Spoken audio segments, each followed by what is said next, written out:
A 22-year-old medical college student, who was pursuing a nursing degree, disappeared during a routine morning run after an unexpected encounter with an unidentified suspicious individual wearing a hood.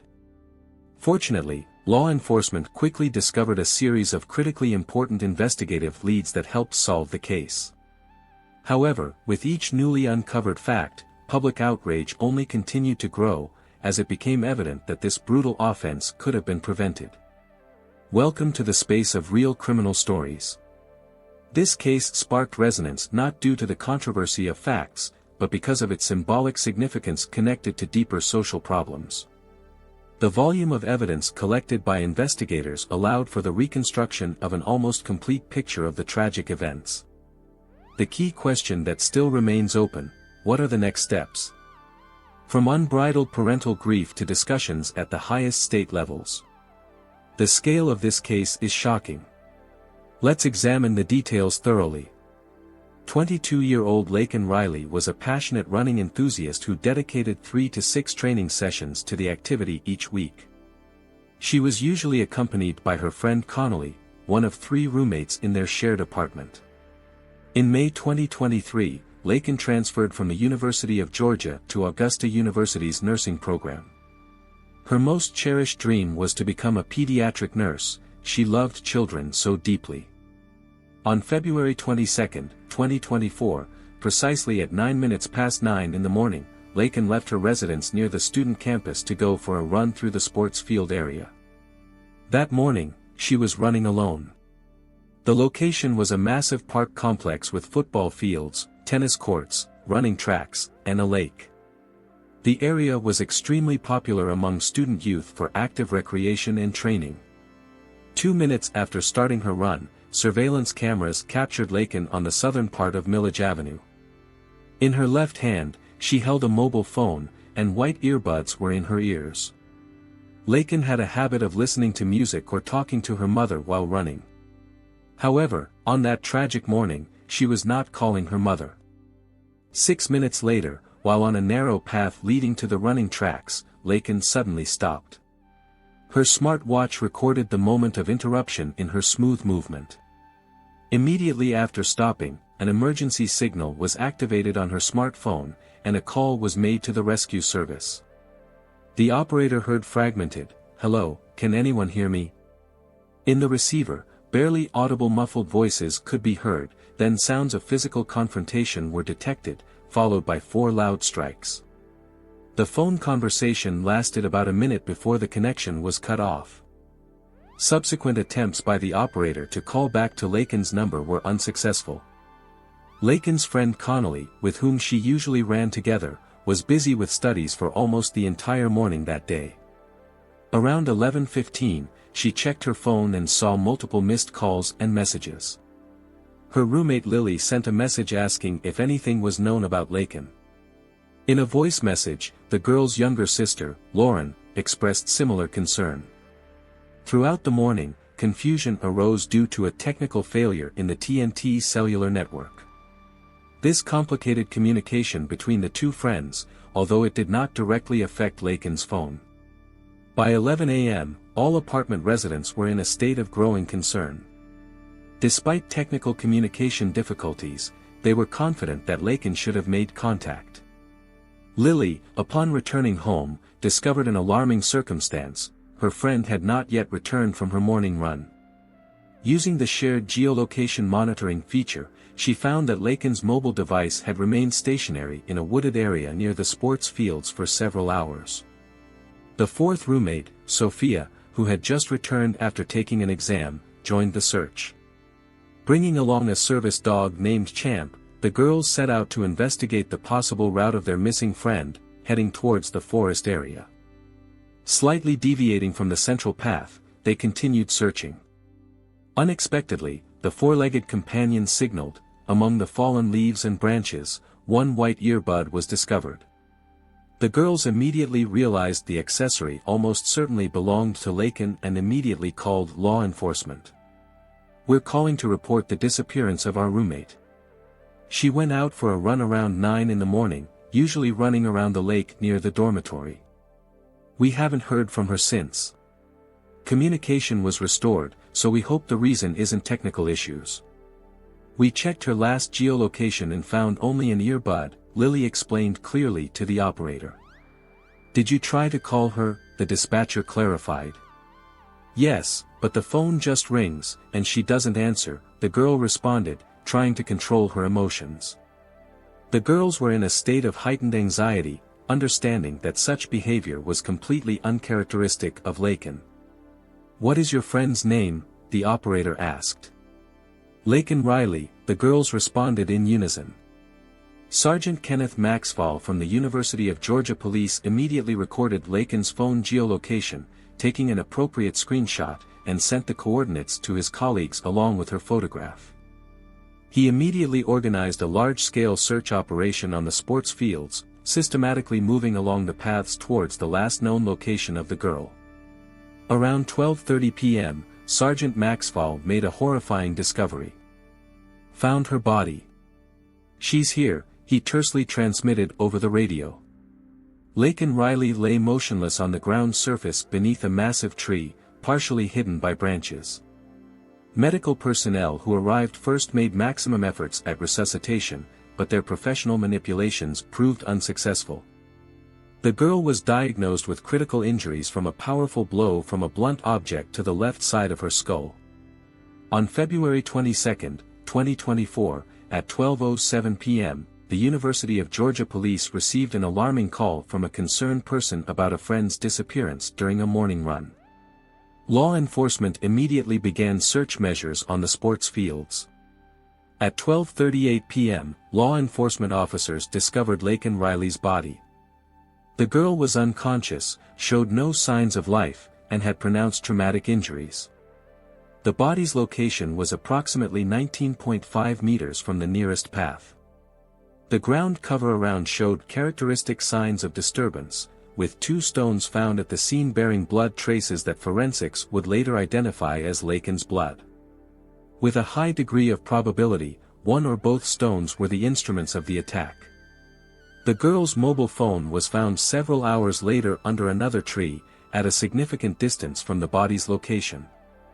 A clear left thumb imprint was detected on the device's screen, which forensic experts unequivocally determined did not belong to Laken.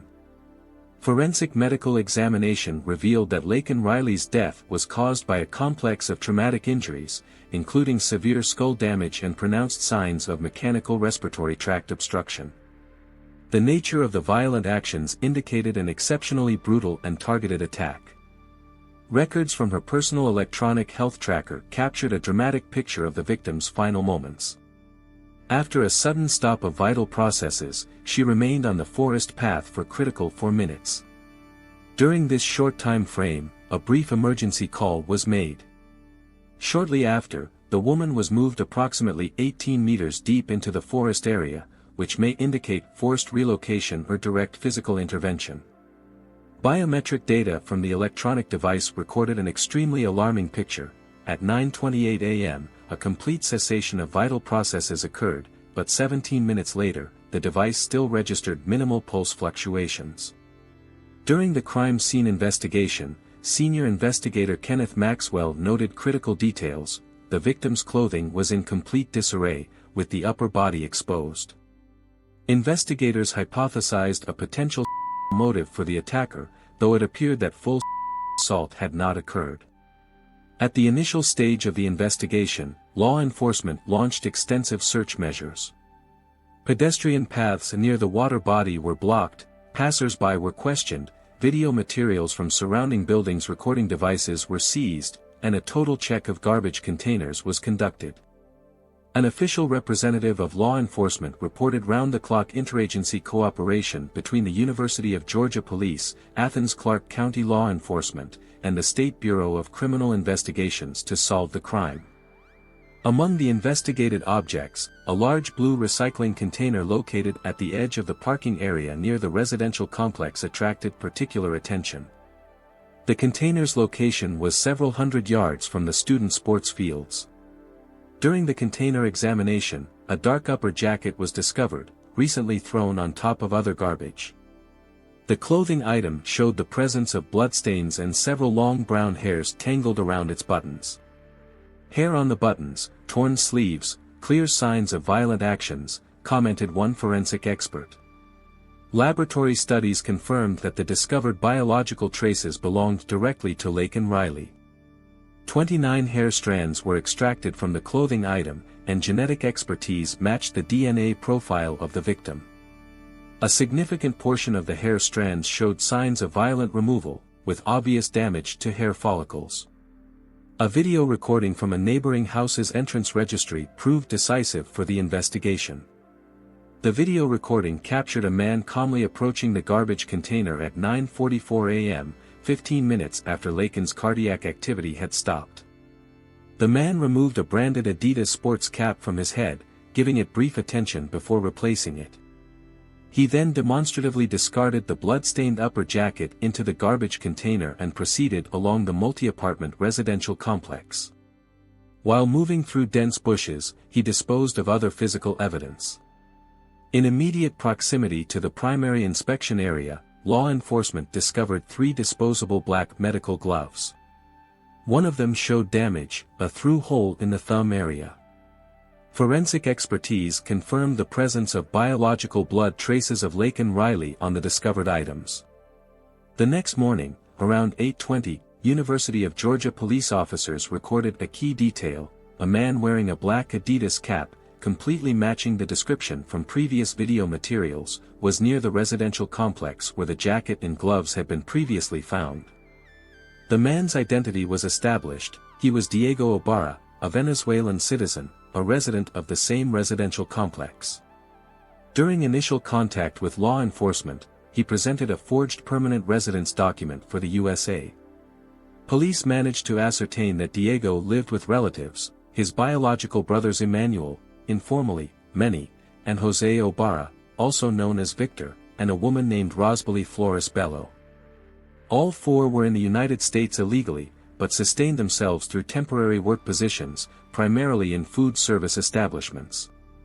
Specifically, Diego was officially employed in the food service of the local university.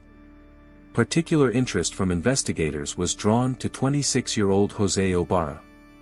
On his exposed body areas, hands and neck, fresh scratches were visible. During additional examination, when the man was asked to remove his outer clothing, similar injuries were discovered on his back. To clarifying questions about redness and joint conditions, Jose attempted to manipulate information, referring to allegedly cold ambient temperature. When the conversation directly addressed the scratches, the man completely refused to provide any explanations. The entire dialogue with law enforcement, the group maintained extremely calmly. They smoked, occasionally joked, demonstrating shocking indifference to the situation.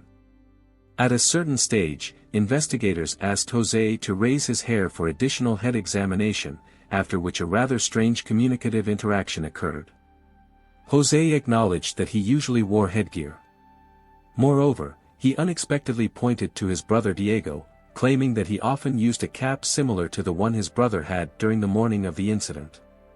After obtaining an official search warrant for their residence, law enforcement discovered several black gloves in the kitchen drawer that completely matched those found with Laken Riley's biological blood traces in the bush thickets.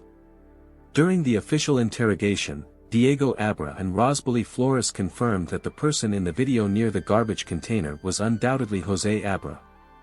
Family members confirmed that on the day of the incident, Jose was wearing a cap belonging to his brother Diego.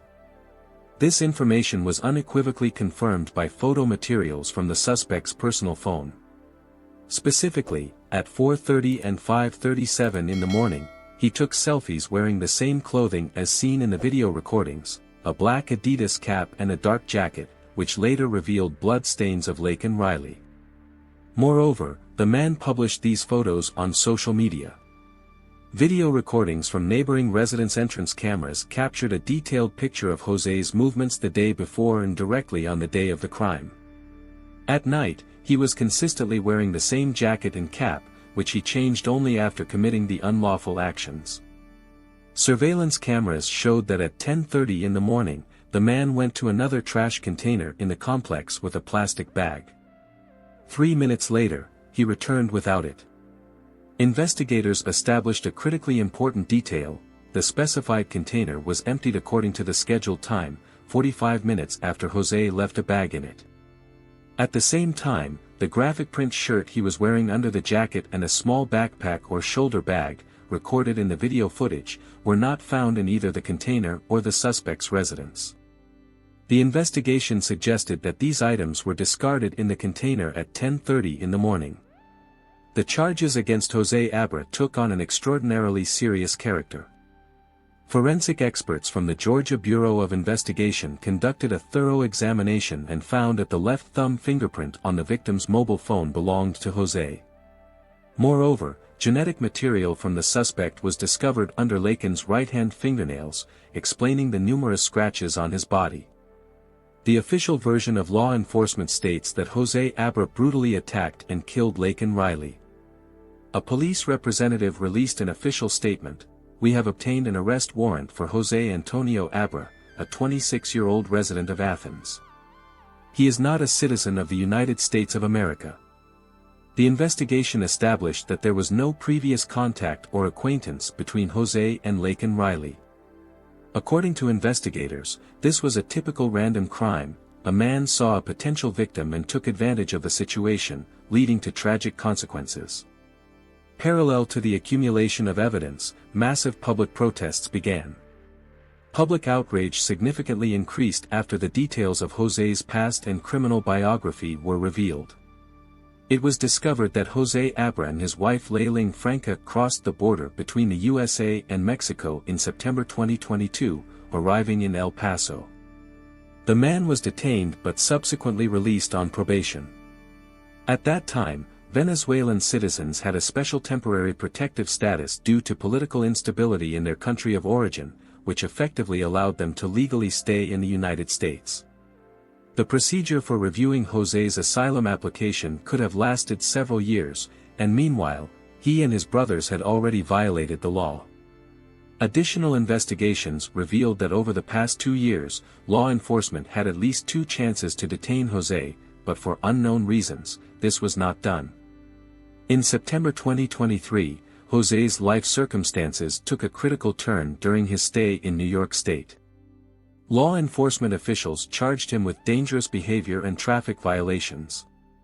The incident occurred during his daily professional food delivery work, when the man was transporting his 5-year-old son on a moped, disregarding basic safety measures. Neither of them wore a protective helmet.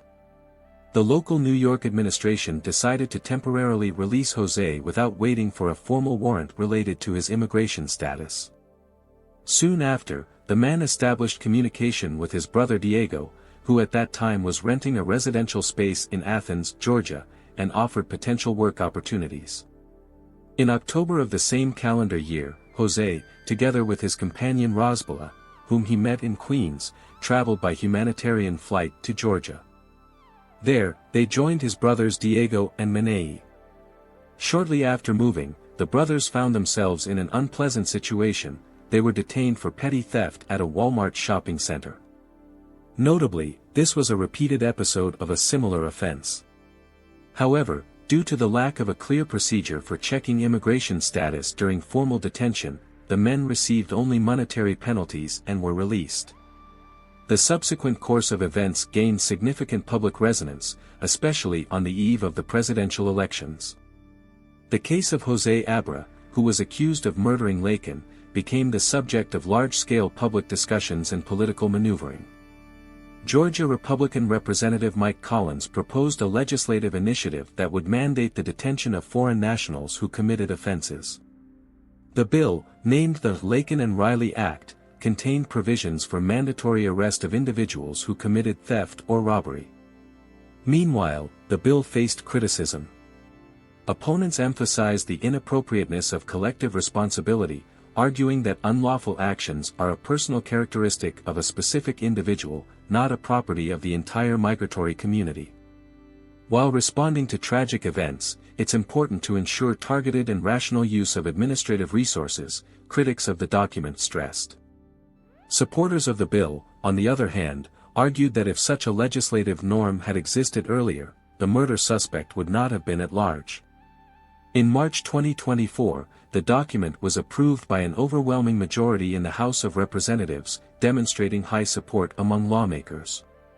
We introduced the bill extremely quickly, submitted on Friday, processed in the Rules Committee on Tuesday, and voting took place on Thursday. Notably, 37 Democrats supported our initiative, recognizing the criticality of the border issue, commented one of the document's initiators. The Laken and Riley case transformed into a symbolic marker of discussions about immigration policy.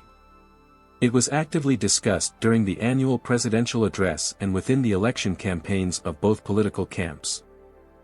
Former President Donald Trump emotionally commented on the tragedy. A week ago, a 22-year-old medical student from Georgia was brutally attacked, a wonderful person, the best student, and a role model for everyone.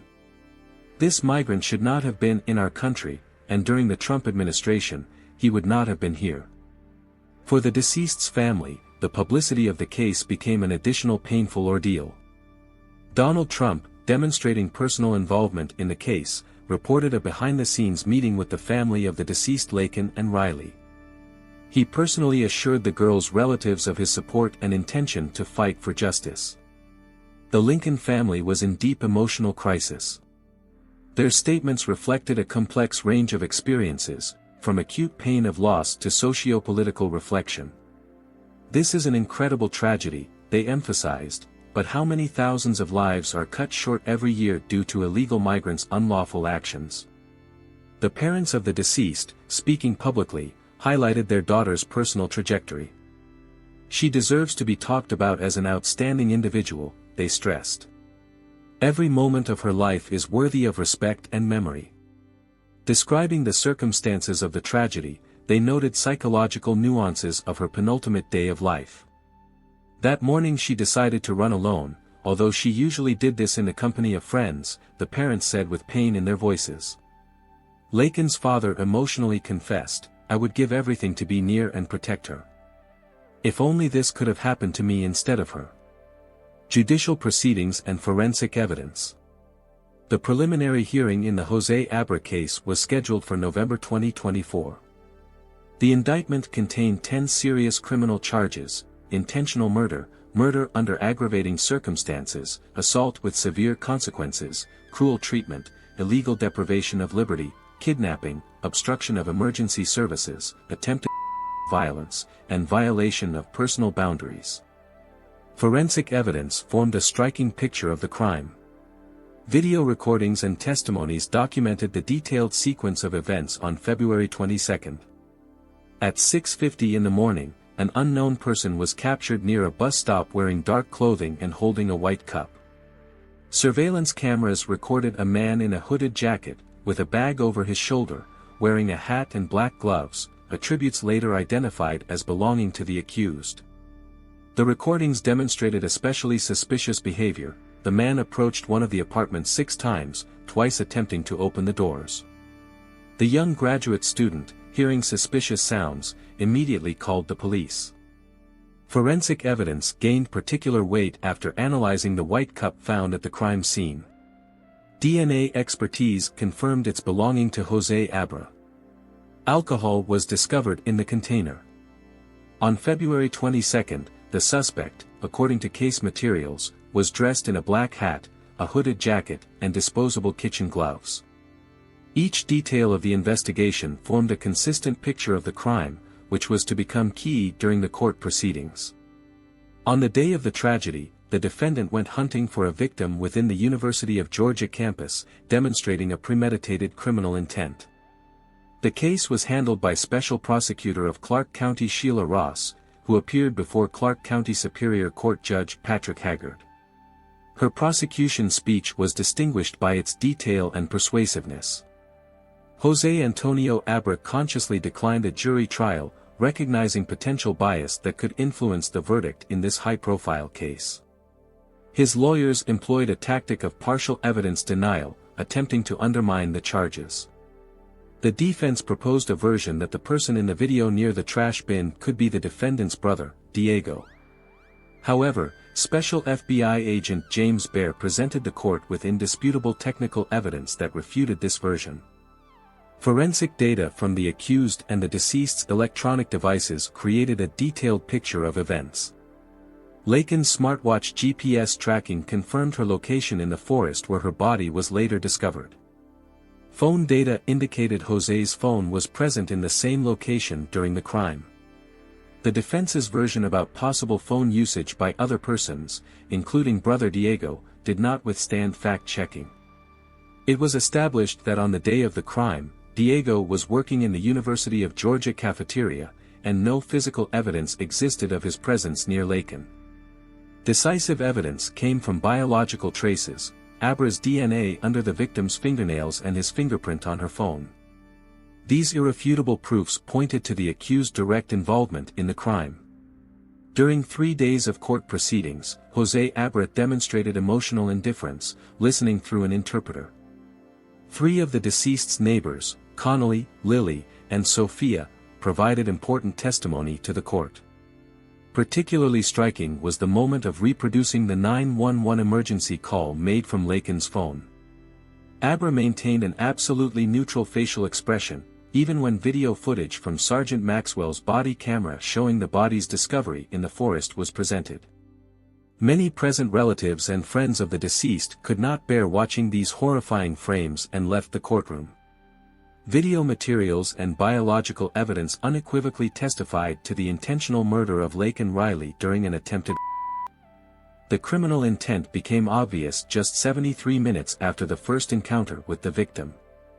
An additional incriminating evidence was a selfie taken by Abra before leaving home in clothing that experts later qualified as a attire, and which he published on the network.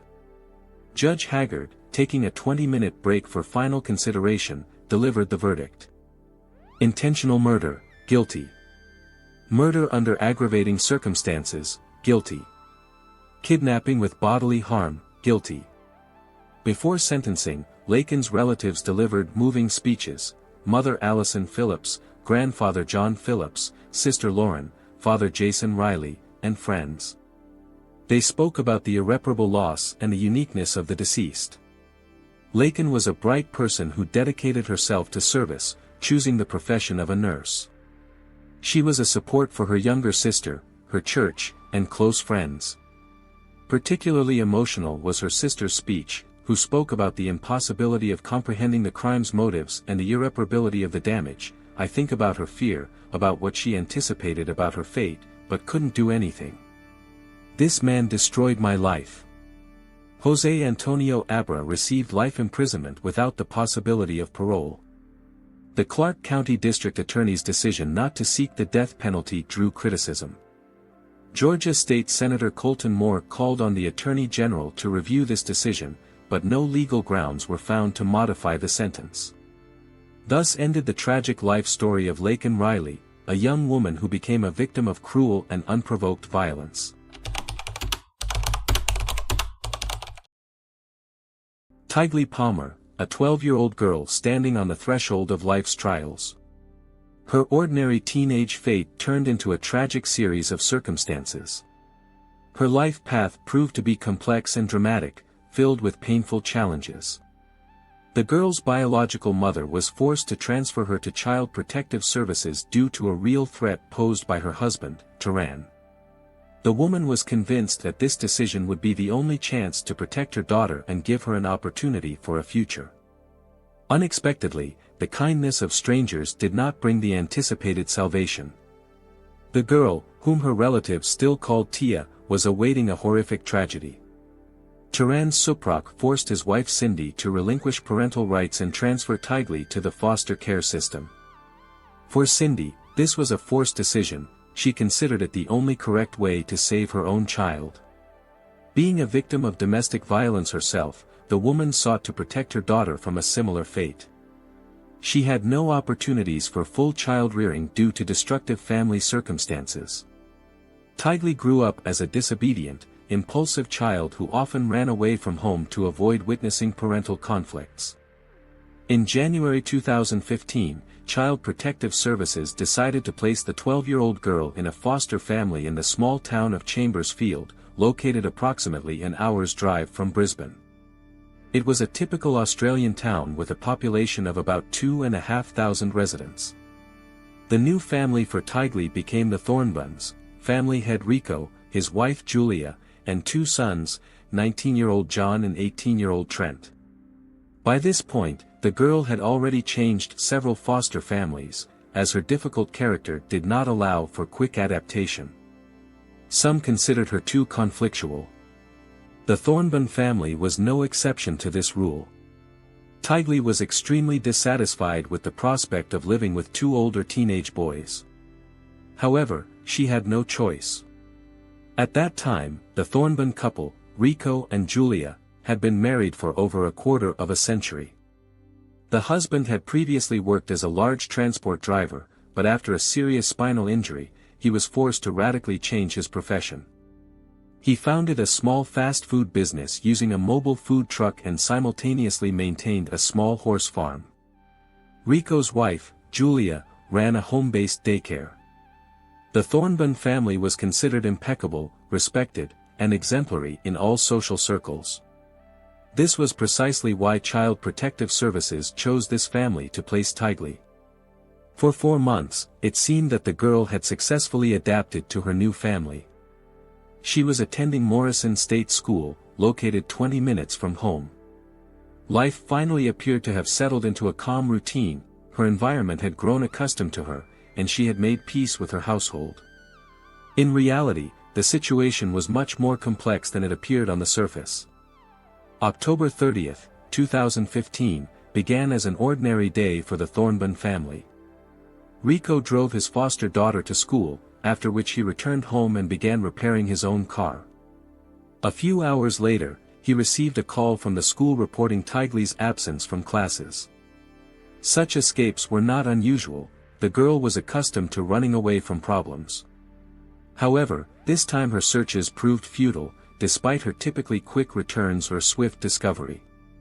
Rico posted on social media, carefully describing the situation and pleading for help in finding the girl. However, his appeal remained unanswered.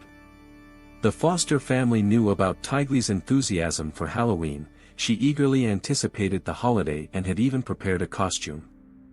Therefore, her sudden disappearance on the eve of the celebrations seemed especially strange.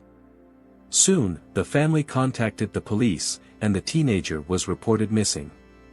In essence, almost no active searches were conducted, as everyone was convinced that the girl would soon return after another of her typical escapes. Less than a week after her disappearance, early in the morning of November 5, 2015, an alarming call came to the police. A local fisherman reported to emergency services about a horrifying discovery, a body found in the reed thickets of a shallow Pamplona stream. The location was approximately 30 kilometers south of Teigli's last known location from a week prior. During this period, the body had significantly deteriorated, likely due to local fauna activity and the region's specific climatic conditions. The arriving law enforcement officers could not even definitively determine the body's gender, let alone identify the individual.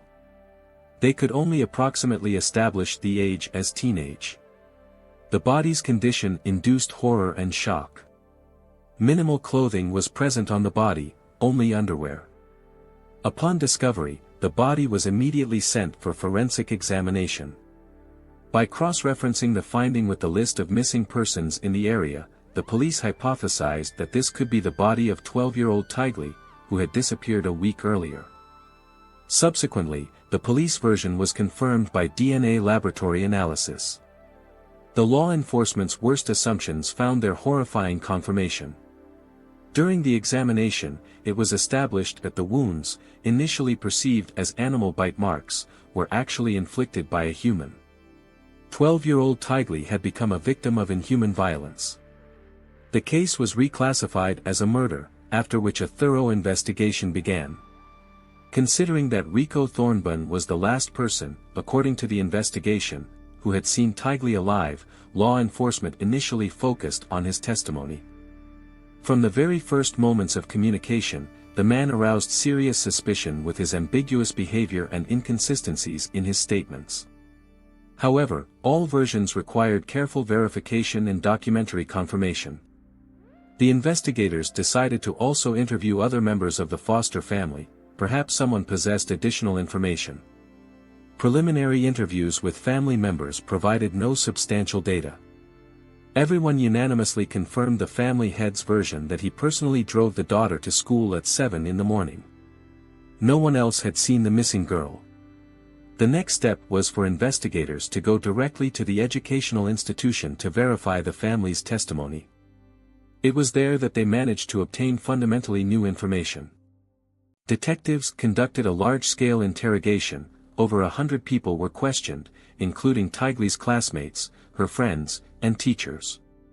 An extremely strange and alarming fact emerged: no witness had seen the girl at the school that day, not even near the educational facility. Checking video cameras in the schoolyard and at the entrance confirmed, Teigli had not come to school on the day of her disappearance, which raised additional questions. Where could the child have gone? During the investigation, unexpected testimony emerged from Teigli's school friends. One of them told the detectives an extremely troubling story. The day before, the girl had begged her to take her home, claiming that terrible things were happening in the foster family and that serious troubles awaited her. However, due to her young age, the friend could not independently decide to provide shelter. She did not comprehend the full seriousness of the situation. And soon after, Teigli tragically died. The friend believed that these events could be interconnected. However, Teigli had not detailed what exactly was happening in the foster family. After additional questioning of other students, the police concluded that there were no obvious persons in the girl's immediate circle who could have harmed her. Suspicions towards the Thornburn foster family continued to intensify, so investigators meticulously continued to check every detail of their testimony. The foster family categorically rejected any accusations of domestic violence, claiming that Teigli was simply inventing stories, as she had done in previous instances when she ran away and complained about other families. Law enforcement carefully verified the provided information and established that Teigli indeed had a tendency to run away and was considered a challenging teenager. Everyone who was closely familiar with the family, as well as neighbors, unanimously claimed that this was an exemplary family. Many parents willingly entrusted their children to their private daycare, and none could believe that such respected people could have done anything bad to Teigli. The vast majority of those around were convinced that the girl had simply run away and fabricated another story about mistreatment, and had actually found herself in a difficult situation and become a victim of an attack. As a result, the police had no substantial grounds for suspicion and effectively distanced themselves from investigating the foster family. They also seemed to believe that this was a flawless family, so they began searching for the reasons behind the murder in other directions. Meanwhile, the foster family continued to operate the daycare without any hindrance. During the investigation, detectives interrogated approximately 300 registered sexual offenders in the region who were suspected of possible involvement in a sexual assault, but this did not provide any substantial leads or the slightest hints about the circumstances of the teenager's disappearance. Most of those questioned had solid alibis, some had already moved away from the area, and as a result, no specific suspect was identified. On December 4, 2015, shoes that likely belonged to Teigli were found 100 meters from the body's discovery site, along with her school backpack.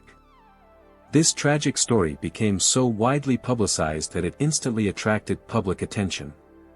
Information about the high-profile case was broadcast on almost all Australian television channels, as a result of which the incident became known in every corner of the country.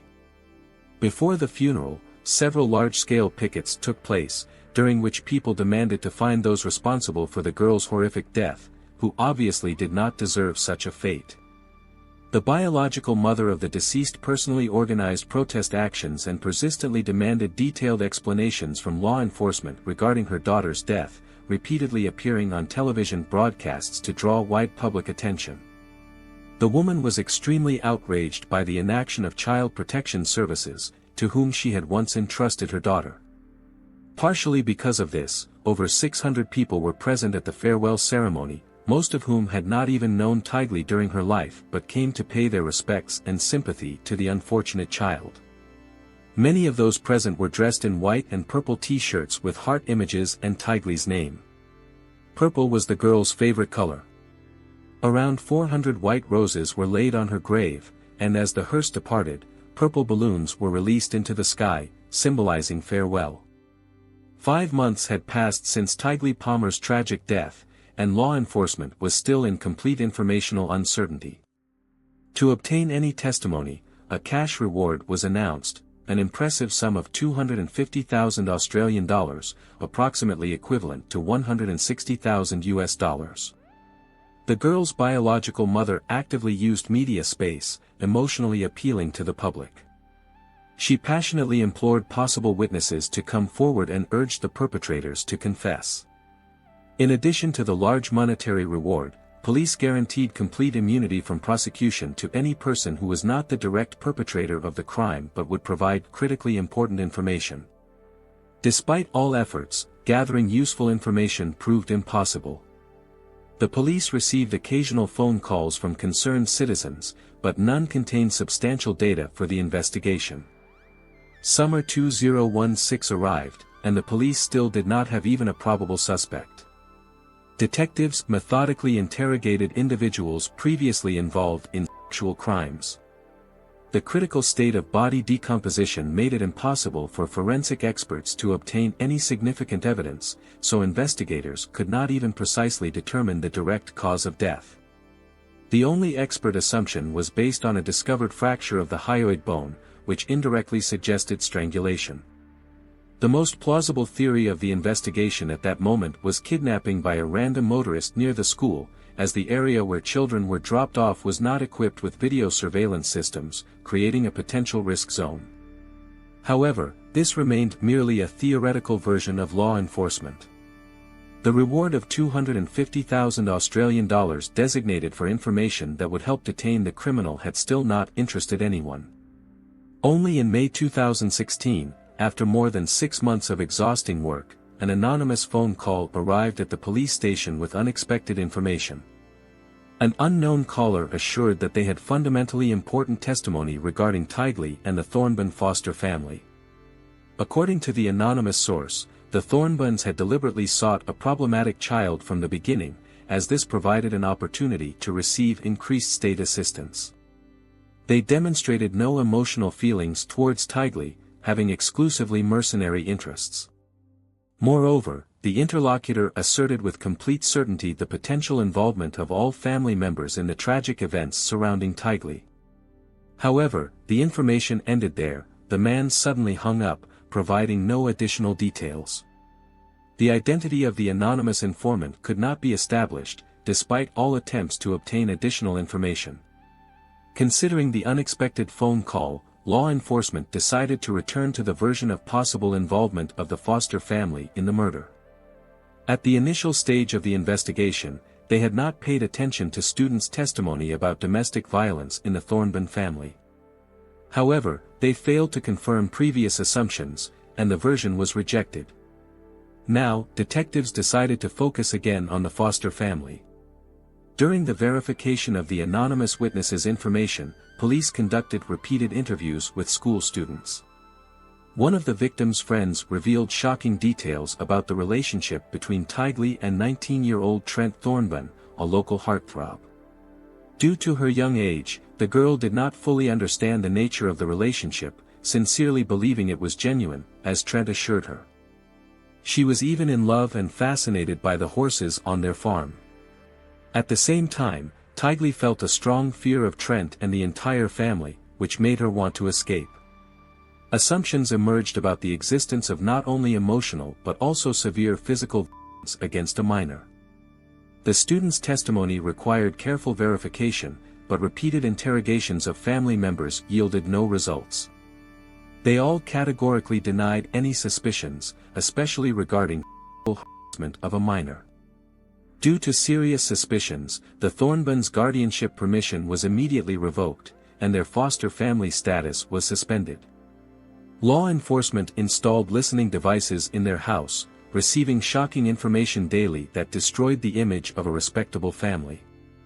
In particular, they managed to establish a critically important detail. On October 29, 2015, the family held a family meeting on the eve of the girl's disappearance.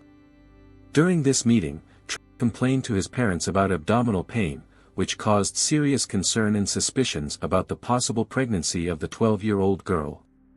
It turned out that the foster family had learned about the younger son's relationship with Teigli shortly before her disappearance.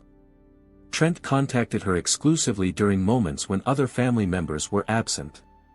During the wiretapping, he admitted to having sexual relations with his foster sister multiple times. Their relationship had lasted about 10 months, practically the entire period of her stay under the Thornbans' care. Eventually, 19-year-old Trent approached his parents out of fear of Teigli's possible pregnancy. He was panic-stricken about the disclosure of information about their relationship, understanding that the 7-year age difference essentially made him a criminal. The family head, Rico, calmed his son, instructing him not to worry. He will personally handle this problem. From the analyzed dialogues of the Thornban family, it became evident that the underage girl experienced an extremely deep, almost panic-level fear of her foster father. Her greatest horror was the prospect of being left alone with him. It was entirely logical that such experiences were not groundless or random. Other family members demonstrated an equally pronounced fear and tension in his presence. Subsequently, it was confirmed that behind the family's outward respectability, an extremely dangerous and cruel personality was hidden. That evening, after concluding the discussion, Rick categorically expelled all family members, remaining alone with his foster daughter. When the rest of the family returned a few hours later as previously agreed, the girl was no longer there. Regarding her disappearance, the head of the family responded with extreme brevity: the girl had supposedly run away, and all problems with her were resolved. He even added a significant phrase about how she would certainly not tell anyone anything now.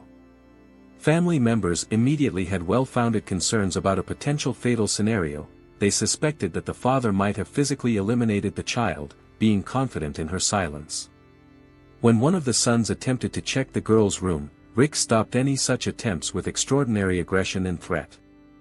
The atmosphere of fear was so powerful that none of the Thornbans dared to challenge him, and ultimately everyone pretended that nothing had happened. Soon it became absolutely clear: the story about him supposedly dropping off his foster daughter at an educational institution and her subsequent disappearance was an outright manipulation. In reality, he physically could not have done this, as Teigli was no longer in the house at that moment, and most likely, she had already perished. The details of exactly what happened to the girl remained unknown. Rick carefully concealed this information even from the closest family members. During surveillance of conversations, law enforcement repeatedly heard him meticulously instructing those around him about what to say and how to behave to avoid arousing police suspicion, and everyone unconditionally submitted to his instructions. Law enforcement officers began investigative actions by interrogating the sons and mother, believing they would most quickly provide information. Gradually, relatives began to reveal more when detectives presented them with available evidence. The longer the communication continued, the deeper the law enforcement officers understood the true picture of events in the family. Rick had built an extraordinarily well-thought-out strategy designed to create an impression of his care for the family. By repeatedly checking recordings from external cameras of the educational institution, police were ultimately convinced the head of the Thornban family had extremely carefully planned the crime concealment and prepared false evidence. On that fateful morning, he did indeed make a trip in the direction of the school, and his automobile was captured by several surveillance cameras. However, none of them recorded the slightest confirmation of the girl's presence in the vehicle. A devastating storm of suspicions and criticism immediately descended upon the Thornban family. Julia and Josh were officially accused of providing false testimony and deliberate attempts to disorient the course of the investigation. Trent was charged with severe forms of violence, and Rick faced the most serious accusation of first-degree murder and intentional manipulation of investigative materials. According to investigators, the man not only deprived a minor of life but also deliberately mutilated the body beyond recognition, calculating how to make victim identification impossible. His brutal plan partially worked, In the initial stage, experts even found it difficult to determine the victim's gender. However, he failed to completely prevent the identification of the victim, especially considering the existence of modern DNA expertise methods, which he apparently was unaware of. Law enforcement officials had unquestionable grounds to consider Rick involved in systematic cruel physical and sexual violence against all children, including his own. In total, 9 diverse charges were formed against him, some of which were not directly linked to the murder. Trent was charged with particularly serious crimes, incest and intentional provision of false testimony. The family vehicle, which was discovered to have been urgently sold immediately after the girl's disappearance, was confiscated for expertise from its new owner. During the vehicle examination, criminalists discovered numerous blood stains. The entire scale of the accusations broke Rick's mental and physical health. On the day of his placement in the detention center, he lost consciousness. His condition was so critical that doctors were forced to keep him in an artificial coma. After several days in the hospital, he eventually regained consciousness. Medical personnel immediately suspected that he had intentionally provoked a health deterioration by taking certain medications. Fortunately, this individual failed to hide or avoid responsibility for the committed crimes. The Torberon family consistently appeared before the court. The cynicism and cruelty of the act shocked the public so profoundly that people were literally outraged to their core. Society was almost unanimous in desiring maximum punishment for a family capable of such inhuman actions against a defenseless child. The accusation was so convincing and substantive that the defense side was practically not taken seriously during the trial. Julia and Josh, realizing the scale of what was committed, declared their guilt on all charges. Moreover, they agreed to serve as additional witnesses against Trent and Rick. The jury, without even resorting to prolonged deliberations, unanimously recognized that all family members were true social monsters, guilty under various articles of the Criminal Code. The motive of a crime often remains a mystery for investigators. What drives a person to so coldly deal with their own family before ending their own life, and why sometimes someone is left alive, is a question difficult to find a definitive answer to. On that Monday morning, April 22, 2024, at 9:35 a.m., the police dispatch operator in Yukon, Oklahoma, could barely calm the telephone caller. On the line was a 10-year-old boy, who through sobs tried to describe a horrific event. His voice trembled with fear and despair as he attempted to explain that his parents were lying on the floor in blood and urgently needed help. Barely controlling his emotions, the child managed to provide the home address. Immediately, a group of police officers was dispatched to the scene, who did not even suspect what a terrifying picture awaited them in this seemingly ordinary house. The main character of this tragic story was John Kendi, a 42-year-old engineer who worked at the Professional Basketball Center in Oklahoma City. For over 10 years, the man had consistently built a career in sports and technical fields, providing a comfortable life for his family. By 2024, John had been married for 10 years to Lindsay Candy, a 39-year-old woman. The couple settled in the small cozy town of Yukon near Oklahoma, which had slightly over 20,000 residents. It seemed like exactly the place where one could create an ideal family atmosphere.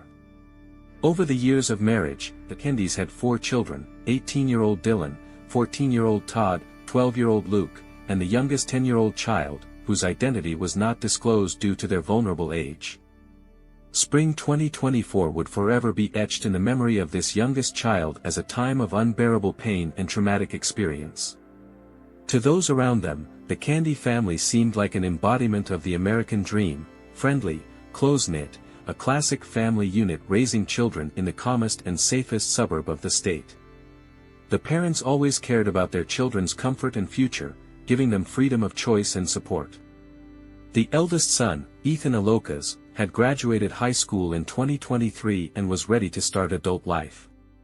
He was actively preparing for college admission while simultaneously working at a local enterprise.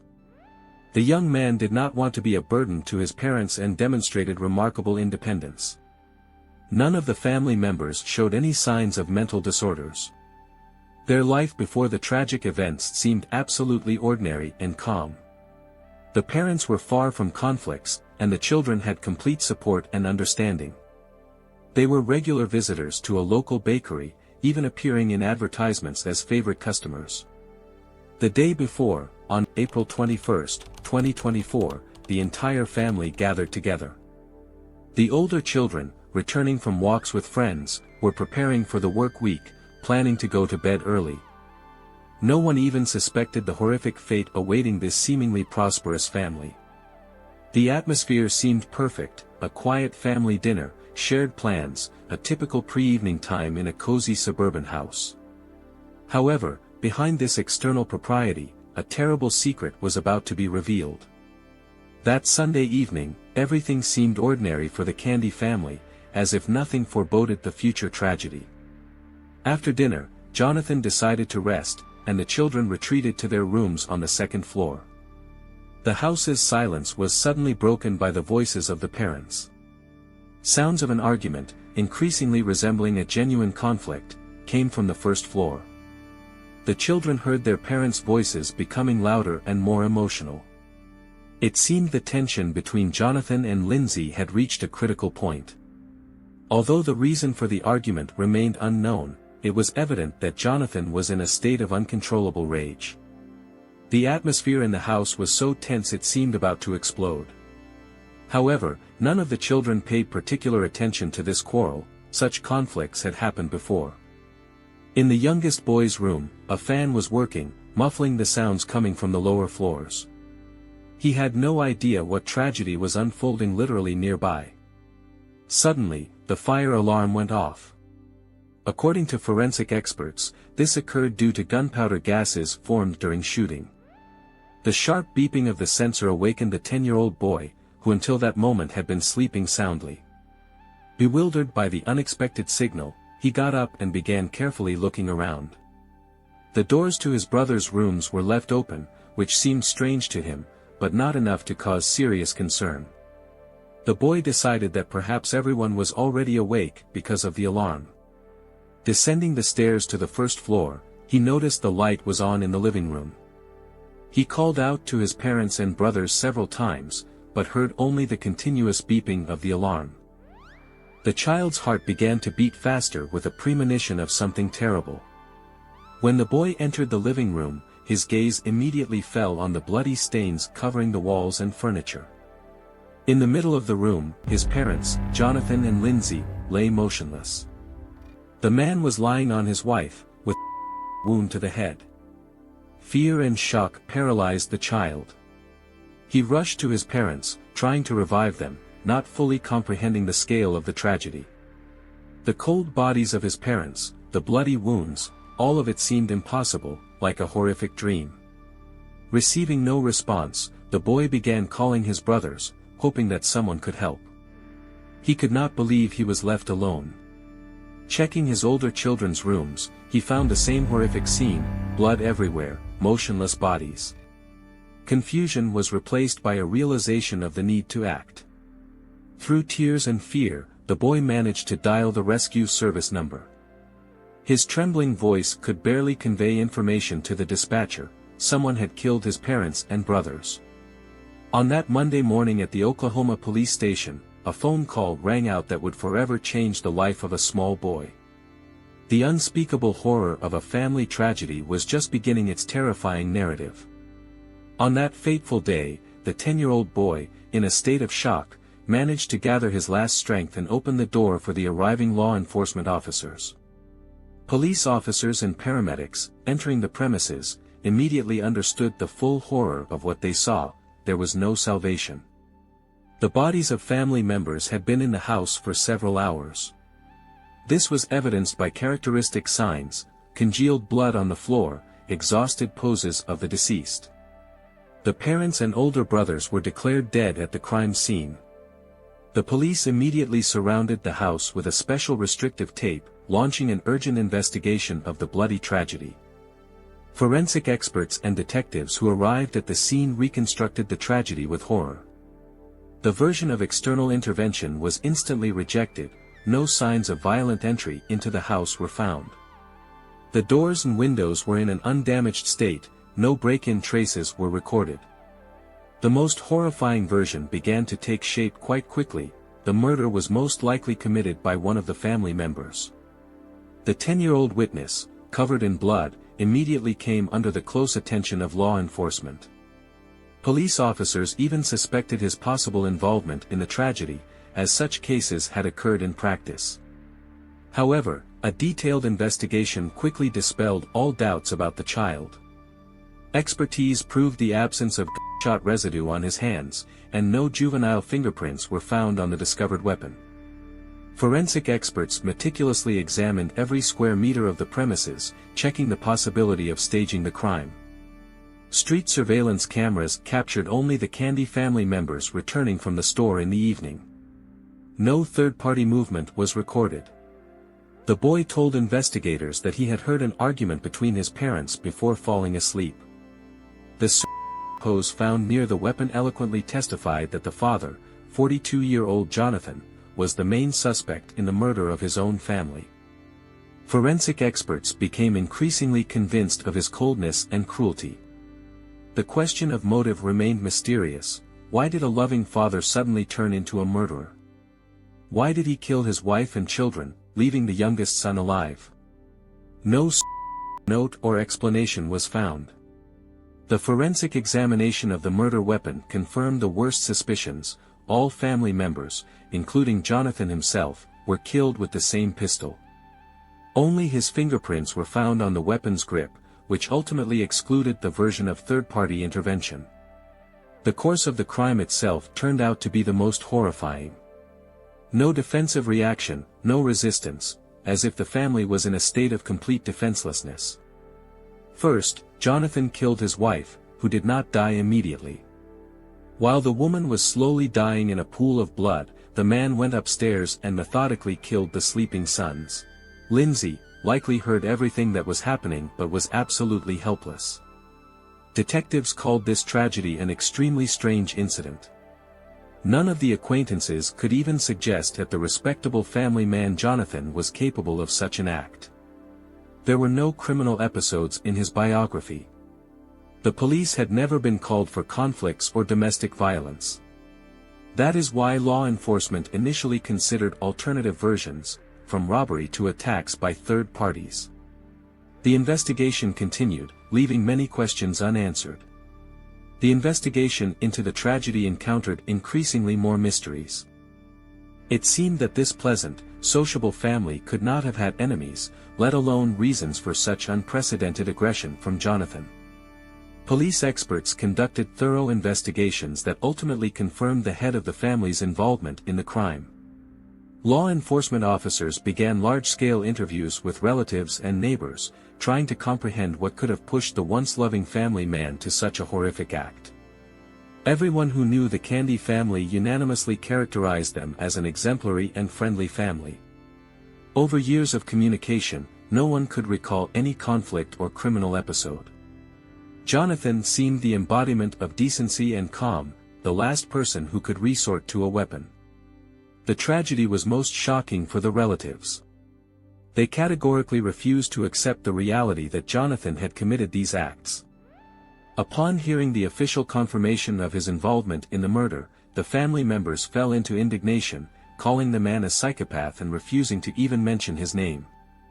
Previously, there had been minor misunderstandings between the spouses, but they never became serious. Jonathan always demonstrated remarkable restraint, never showing a tendency towards sharp actions. That is why what happened became an unprecedented shock for everyone who knew him.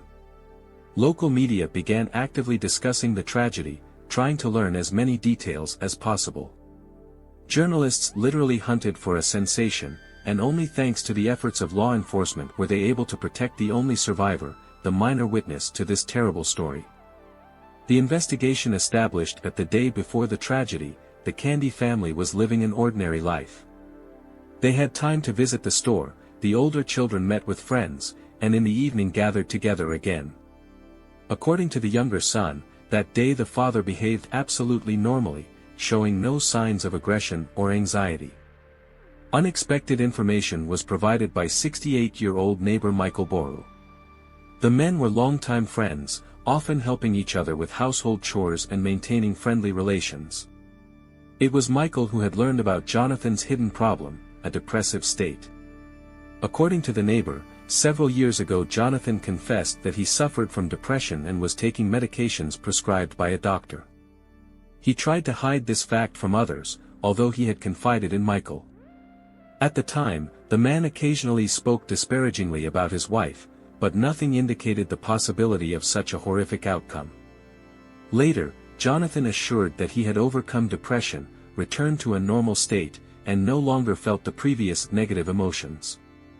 He explained his former dissatisfaction as a temporary painful condition.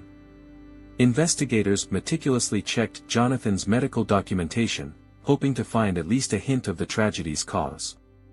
However, no compromising materials or records of mental state deterioration in recent times were discovered. The mystery of the Candy family remained unsolved, and the motives for the crime remained unclear. The investigation of the Candy case was extremely challenging. Medical specialists, including psychiatrists and psychologists, were not initially involved in studying the biographies of the deceased, as there were no obvious prerequisites for an in-depth psychological analysis. Police encountered a serious problem: no witness noticed any suspicious circumstances before the tragedy. Relatives repeatedly confirmed that Jonathan had previously overcome depression, which had passed several years ago, but at the time it did not cause serious concern. His mother claimed that her son quickly overcame that difficult period, and his wife continuously supported her husband. Acquaintances of the Candy family unanimously assured that they noticed no signs of danger or threatening changes in Jonathan's behavior. Moreover, after overcoming depression, the couple's life became more harmonious and fulfilling. They actively communicated, often arranged meetings with friends, weekly barbecues. The last such event took place on April 20th, when the couple was at Michael's. The only hypothesis that could somehow explain the tragedy was hidden depression. However, even psychiatrists considered it unlikely that a man could have hidden serious psychological problems under such active social circumstances. The version about marital infidelity also did not withstand verification. An initial review of social media correspondence revealed no intrigues or conflicts. The police hoped to find important evidence in the couple's mobile phones and computers, but the preliminary analysis did not yield the expected results. The most interesting witness was the 10-year-old boy, the only family member who miraculously survived the tragedy. He was handed over to relatives on his mother's side. The child's condition caused serious concern. He was in deep shock, constantly screaming in his sleep, admitting that he did not want to live. Concerned people created a special fund to support the child. By 2024, they had managed to collect over $74,000 of the planned $100,000. Several psychologists worked with the boy, as there was a real risk of serious psychological trauma. The investigation continued, but there was a lack of decisive evidence capable of explaining the reason for the horrific massacre in the Candy family. The family circle united to support the child and help them overcome a horrific psychological trauma. It was clear that numerous challenges and emotionally difficult periods lay ahead. When experts determined that the child was ready for communication, a delicate decision was made to conduct an interview to obtain at least some eyewitness testimony. To minimize psychological damage, a specialized child psychologist was involved to ensure a maximally comfortable and safe communication atmosphere. The work required an extraordinarily careful approach. The psychologist meticulously worked with investigators, compiling a list of the most traumatic questions that could negatively impact the child's emotional state. Unfortunately, the testimony of the 10-year-old schoolboy differed little from the accounts of other family acquaintances. The boy sincerely did not understand the reasons why his father had decided to commit such a terrible crime. He first heard his parents discussing something animatedly when going to bed, but with a child's mind, he did not grasp the essence of their conversation. During the therapeutic session, the boy spoke about a loud fan, whose monotonous hum, in his opinion, had drowned out the sounds of gunshots. He was almost certain that it was because of this noise that he had not awakened earlier. The child categorically confirmed that Jonathan had never exhibited cruelty or aggression. The man had never raised his hand against his wife or children. Detectives were particularly interested in why none of the children had reacted to the shooting. Judging by the position of the bodies, the children were sleeping soundly and were shot in their sleep, not even aware of the danger. That tragic night, fate was merciless. Forensic experts suggested that the small-caliber pistol used by Jonathan created significant noise but could simultaneously not be loud enough to attract neighbors' attention. The younger son reported that fans were standing in all rooms, which likely masked the sounds of gunshots. Police were forced to ask the child extremely unpleasant questions about the tragedy's details. However, the boy became increasingly nervous and ultimately began to cry. The child psychologist immediately decided to stop the interrogation to prevent deepening the psychological trauma. Relatives noticed that after meeting with law enforcement, the boy became much more nervous. He required additional psychological support, as he had only begun emotional recovery, and painful memories once again plunged him into a state of fear and despair. A decision was made not to further disturb the child with additional interrogations, especially considering potential media resonance. Journalists, as is known, are often less tactful, so collective efforts managed to ensure maximum confidentiality for the affected schoolboy. The boy temporarily settled with his aunt, who was appointed official guardian. It is anticipated that funds collected through a charitable foundation will be used to provide him with psychological help and support in overcoming his traumatic experience. Psychological scars from the experienced tragedy still do not give peace to the only surviving family members. Panic attacks and horrible nightmares that pursue the boy do not subside, despite all efforts of medical professionals. His aunt is full of hope that the received compensation will provide not only comprehensive rehabilitation but also allow him to obtain an education and build a new life in the future. However, everyone understands that no amount of money can return the lost loved ones. The boy has a challenging path of recovery ahead, supported by close people who are trying to do everything possible to help him survive the irreparable loss. Investigators gradually reconstructed an approximate picture of the tragic events. It all began with an ordinary family argument that unexpectedly turned into a horrific tragedy. After a heated conflict, the man grabbed a weapon, and his first victim was his wife, Lindsay. She received a severe wound and fell to the floor, bleeding. The woman quickly lost consciousness but was still alive. It seemed that something incredible was happening. The man who had just wounded his wife did not stop. On the contrary, being in a state of uncontrolled rage, he continued his terrible path of revenge. The first encounter on his path was 18-year-old Dylan. The father shot his own son in the head without the slightest hesitation. It turned out that the older son was using earplugs, likely to avoid hearing the parental argument before his work shift. Perhaps this detail could have changed the course of tragic events, but that would never be known. The next victims were the children, Ethan and Lucas. Both were instantly killed with a shot to the head. Strangely, the youngest 10-year-old son remained alive. It is still unknown whether this was a conscious mercy or a simple coincidence. Realizing what he had done, Jonathan went downstairs to the living room and finally ended the tragedy with a shot to his own head. Within minutes, 5 out of 6 members of the Kendi family ceased to exist. On April 23, the Painless team, of which Ethan was a member, held a memorial event. Concerned people came to say goodbye to the deceased, honoring their memory. Each of the murdered family members remained in memories as a unique personality. 39-year-old Lindsay, a caring homemaker who dedicated herself to the family. 18-year-old Dylan, a kind young man ready to support his loved ones at any moment. 14-year-old Ethan, a smart and clever player who knew how to support friends and teammates. The loss of 12-year-old Lucas was especially painful, the youngest victim who did not even suspect the deadly threat. 42-year-old Jonathan was still remembered by most as a wonderful father and husband who knew how to diffuse any tense atmosphere. At the press conference, detectives unequivocally stated that Jonathan was the family's murderer. Forensic experts were able to exclude any other suspects, but the exact reason for such a devastating tragedy remained unknown. Even after several months of investigation, no new significant data appeared.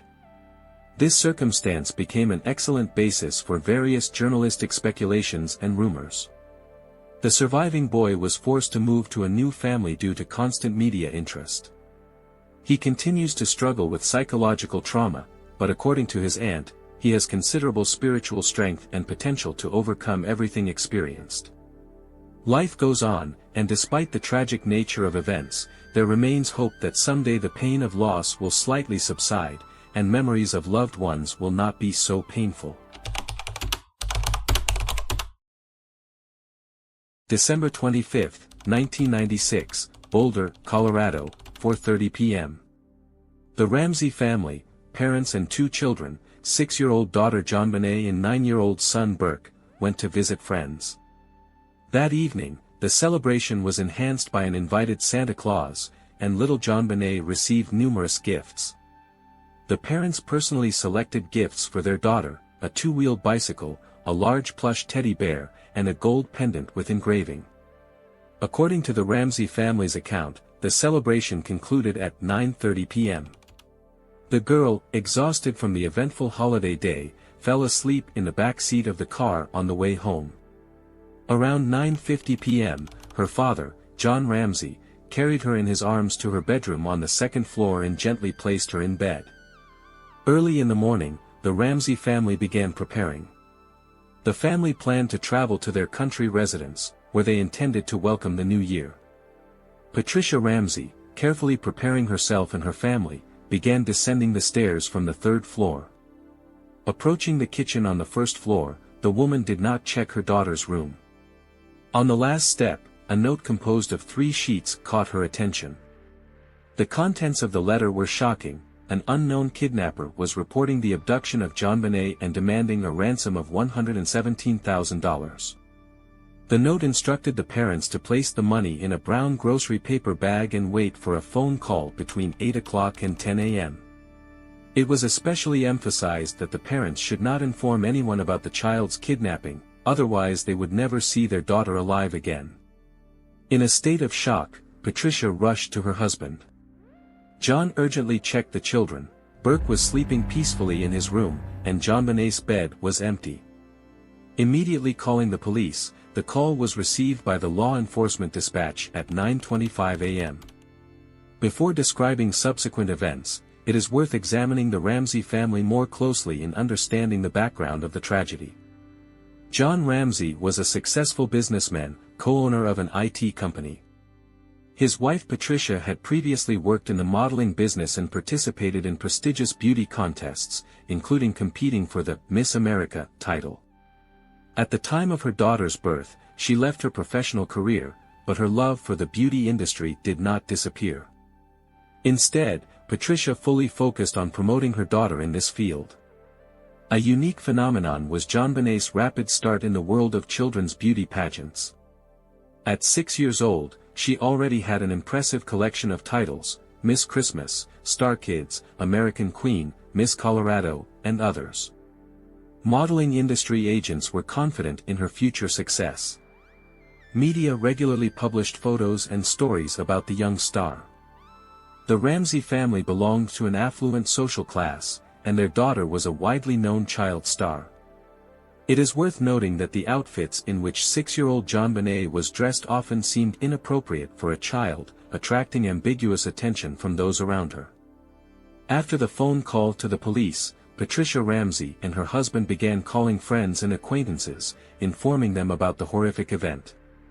JonBenét's parents violated the primary rule warned about in the kidnapper's note from the first minutes after receiving the terrifying message. They immediately called the police and invited numerous people to their house. At 9:33, the first patrol cars appeared near the luxurious Ramsey residence. Soon, the courtyard was filled with cars of friends, relatives, and acquaintances. Chaos and noise reigned everywhere. No one even considered that excessive activity might attract the kidnappers' attention or interfere with their plans. The police officers invited to investigate behaved strangely. Instead of immediately examining the enormous 15-room house, they simply sat in the living room. The family's friends bustled in the kitchen, trying to calm and support the bewildered Patricia Ramsey. In the confusion and emotional tension, everyone literally trampled possible evidence. The police passively waited for the promised phone call from the kidnappers, not even attempting to actively search for the child. Hours passed. By 10 in the morning, no call had come. Anxiety grew with each minute. Only at 1 in the afternoon did someone finally suggest thoroughly searching the entire house. John Ramsey, along with friends, began their own search. Strangely, no police officer joined them. As they descended to the basement, they had no idea what was about to happen. When they opened the basement door, they saw something horrifying. The lifeless body of little JonBenét lay on the floor, wrapped in a blanket. The father immediately picked up his daughter, trying to comprehend the unthinkable. The forensic medical examination, conducted at 8 in the evening that same day, revealed terrifying details. The girl was dressed in a white shirt and a sweater with a star pattern. Her hair was neatly gathered into 2 ponytails.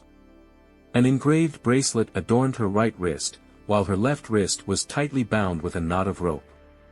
Particularly horrifying were the injuries to the child's neck, a double loop of the same cord, one end of which was tied to a wooden stick. Experts found signs of a head blow, bruises, and signs of strangulation. The police recorded additional telling details: an open basement window, an unknown handprint on the doors, and an interesting circumstance regarding the ransom. It turned out that $118,000 was almost exactly the amount of John Ramsey's annual bonus, which he had recently received. Experts reached a devastating conclusion: the girl was alive during the first blow, and death occurred from strangulation. No signs of systematic violence were found, though some inexplicable manipulation was documented. That day, the life of a little star who had already become famous across America was cut short. The forensic examination revealed horrifying details of the crime. Specialists suspected an electric shock device might have been used against little JonBenét. The murder weapon was a makeshift device, an ordinary school shoelace tied with a double knot and a toothbrush fragment. Pieces of pineapple were found in the girl's stomach. This meant she had eaten the fruit less than 4 hours before her death. Pathologists established the exact time frame of death, between midnight and 6 a.m. The Ramsey family was temporarily evacuated due to safety concerns. Until December 29, they remained under heightened protection before returning home, where the investigation was in full swing. Surprisingly, the first suspect was 72-year-old Bill McReynolds. Interestingly, this candidate was personally proposed by John Ramsey. The man had a striking appearance: gray hair, a long beard, a quintessential Santa Claus. JonBenét and her brother Burke adored Bill. The day before the tragedy, the girl had even taken a tour of her own house with him. A theory emerged that he might have promised to show her something, invited her to the kitchen, and then descended to the basement. A strange note from Bill was found in the girl's belongings with a cryptic text: "Everything special that will happen to you is dumb."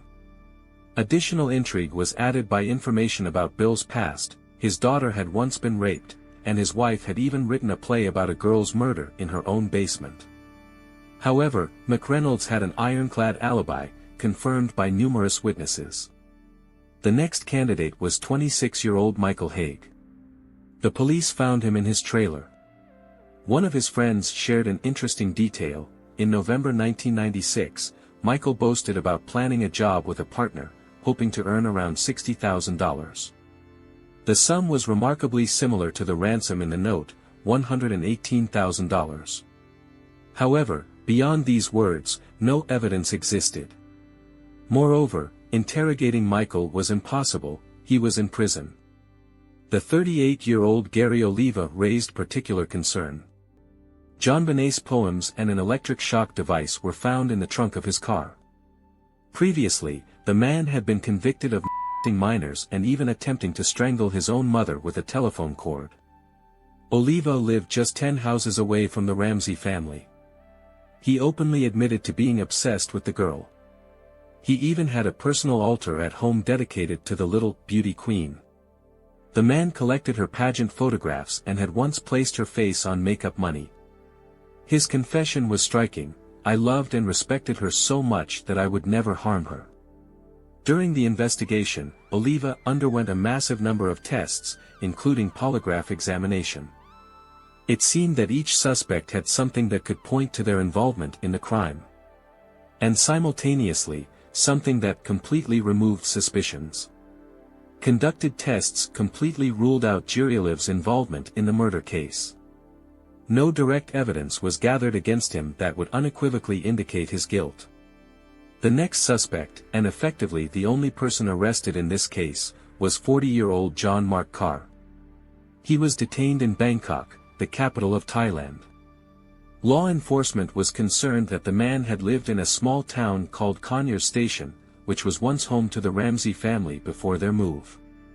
John Mark had worked for a time in an elementary school, from which he was dismissed. After JonBenét's death, he began collecting newspaper clippings about this sensational case. The man even planned to write a book about this story, which was essentially the reason for his arrest. Comparing the direct evidence against previous suspects and John Carr, the latter clearly lagged behind in terms of compromising materials. During interrogation, Carr claimed that he was present during the final moments of the girl's life. However, it soon became obvious that there was no real connection between him and JonBenét's murder. The man was diagnosed with a narcissistic spectrum mental disorder. He was so eager to attract attention that he decided to gain fame with a loud statement about the girl's murder. Moreover, all of his testimonies were absolutely inconsistent with the crime scene. Carr's relatives even provided evidence that he was in Georgia with his family on Christmas. Soon, all charges against John Mark Carr were dropped. Of course, these were far from all suspects in the case. The police kept under surveillance everyone connected to the Ramsey family. They particularly carefully investigated John Ramsey's colleagues who knew about his $118,000 prize. However, without exception, all suspects were able to documentarily prove their non-involvement in the crime. A logical question arises: why did the main suspects initially seem like potential murderers? The JonBenét case was extremely high-profile, and society exerted powerful pressure on law enforcement.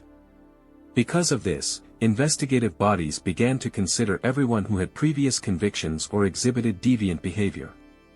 People with mental disorders could not help but pay attention to the little star. Each suspect had either photographs or other compromising materials. However, it must be clearly understood, beyond their desires and inclinations, there was no direct evidence of their involvement. And here we approach the most interesting stage of the investigation. Throughout the lengthy process, both the police and the public increasingly noticed certain contradictions in the Ramsey family's story. More and more people began to lean towards the idea that the reason for the girl's death might be hidden within the family itself.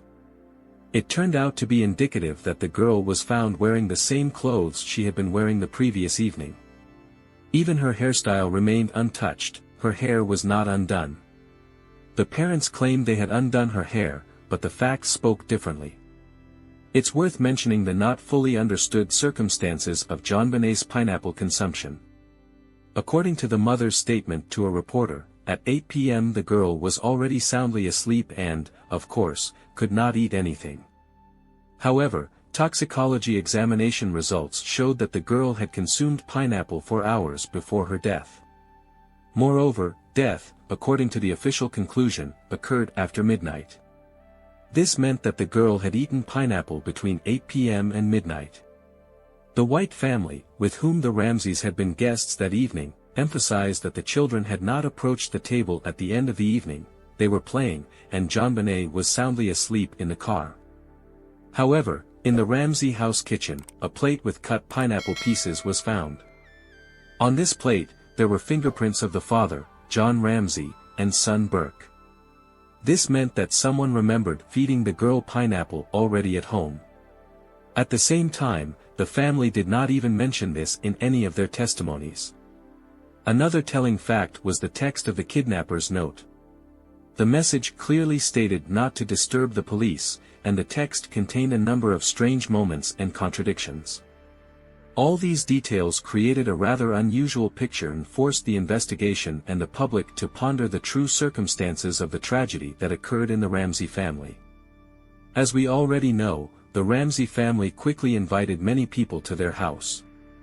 In such tragic situations, parents usually behave much more cautiously. A typical parental reaction is to immediately call the police, as they are panic-stricken about their child's life. However, in this case, everything happened somewhat differently. They immediately and without hesitation began to make phone calls and invite various people over. Particularly suspicious was the fact that Patricia Ramsey's girlfriends were helping her clean the kitchen precisely at the moment when the police were just beginning to examine the crime scene. In standard investigative protocols, it is categorically forbidden to touch or clean anything before the complete examination is finished, in order not to destroy potential evidence. The Ramsey family additionally invited 2 lawyers, who were called along with the police and friends. At first glance, there was nothing unusual about this.